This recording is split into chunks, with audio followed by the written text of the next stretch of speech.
एक दुष्ट आदमी और जिन की कहानी। किसी नगर में एक दुष्ट आदमी रहता था। वह इतना कठोर और अत्याचारी था कि लोग उसका नाम सुनकर ही डर जाते थे। कोई उसकी सूरत भी नहीं देखना चाहता था। उसका समय लोगों को डराने धमकाने और आपस में लड़ाई झगड़ा कराने में ही बीतता था। दूसरों के काम में रुकावट डालने में उसे बहुत मजा आता था और किसी की उन्नति को वह फूटी आंख से भी नहीं देख सकता था। कहते हैं कि दूसरों को दुखी करने वाला आदमी कभी सुखी नहीं रहता। दूसरों के सुख को ना देख सकने के कारण वह हमेशा दुखी रहने लगा। उसके घर में गरीबी ने आकर डेरा डाल लिया और वह तरह तरह के आपदाओं से घिर गया। एक दिन एक महात्मा उसके घर आ पहुंचे और बताया कि प्रभु की उपासना करने से ही तेरे दुख दर्द दूर हो सकते हैं। दुष्ट आदमी ने भगवान की उपासना आरंभ कर दी। वह एक घने जंगल में तपस्या करने लगा। आखिर भगवान प्रसन्न हुए और साक्षात दर्शन देते हुए उस आदमी से वरदान मांगने को कहा। उसने सिर झुकाकर प्रार्थना की, भगवान मैं बहुत गरीब हूँ, मुझे ऐसा वरदान दीजिए कि मैं जो चाहूँ वह मुझे मिल जाए। तथास्तु कहकर भगवान ने उसके हाथ में एक घंटी पकड़ा दी और बोले, यह घंटी तेरी हर इच्छा को पूरी करेगी। इसे बजाते ही एक जिन तेरे सामने होगा, उससे तू जो मांगेगा वह तुझे मिल जाएगा। लेकिन एक बात है, वह यह है कि तू दूसरों की उन्नति नहीं देख सकता, इसलिए जो चीज़ तुझे मिलेगी उसके मुकाबले में तेरे पड़ोसियों को दुगनी चीज़ें प्राप्त होगी। यह कहकर भगवान अंतर्ध्यान हो गए। दुष्ट आदमी को लगा कि जैसे उसकी तपस्या बेकार हो गई। मुझसे अधिक दूसरों को मिलेगा तो इसमें मेरा क्या लाभ है, भगवान ने भी मेरे साथ कपट किया है। इससे अच्छा तो ये कि मैं घंटी को बजाऊंगा ही नहीं, भूखा मर जाऊंगा, लेकिन अपनी तपस्या का लाभ दूसरों के पास नहीं जाने दूंगा। घर पहुंचते ही उसने घंटी के अंदर रुई ठूंस दी और उसे ताक में छिपाकर रख दिया। उसने सोचा इससे तो बात बनी नहीं, अब प्रदेश जाकर नौकरी कर ली जाए। अगले ही दिन वह अपना बोरिया बिस्तर बांधकर घर से निकल पड़ा। कुछ समय के बाद नौकरी भी मिल गई, लेकिन नियत खराब होने के कारण नौकरी के पैसों में बरकत ना हुई, गरीबी ज्यों की त्यों बनी रही। एक दिन जब घर में खाने को कुछ ना मिला तो पत्नी की नज़र ताक में रखी हुई घंटी पर पड़ी। उसने सोचा अब इसी को बेचकर पेट की आग बुझानी चाहिए। इसके अलावा और कोई चारा नहीं। उसने ताक से घंटी को निकाल लिया। उसके अंदर ठूंसी हुई रूही को बाहर निकालते ही घंटी बज उठी और पहाड़ की तरह एक जिन उसके सामने आ खड़ा हुआ। अचानक जिन को सामने खड़ा देख वह बेहोश हो गई। जिन किसी तरह उसे होश में लाया और बोला, तुम्हें क्या चाहिए? भूख से उसकी जान निकली जा रही थी, मानो कि चूहों ने पेट में खेल का मैदान बना लिया हो।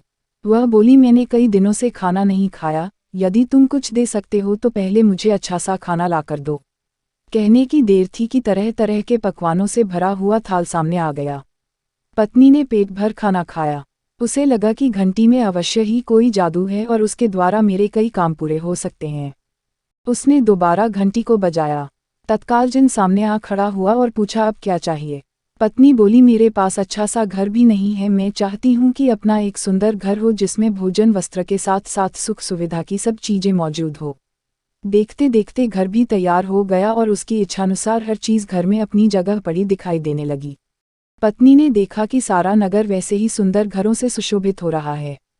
लोगों के पास दो दो घर हैं और घरों के अंदर सुख सुविधा की हर वस्तु उपलब्ध हो गई है। देखकर वह खुशी से उछल पड़ी। अब उसे अपने पति की याद हो आई।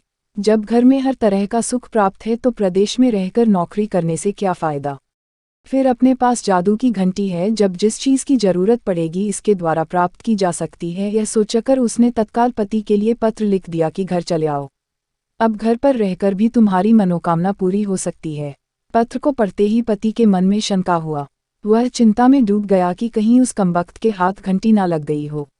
जरूर ऐसा ही हुआ है। वह भागा भागा घर लौट आया।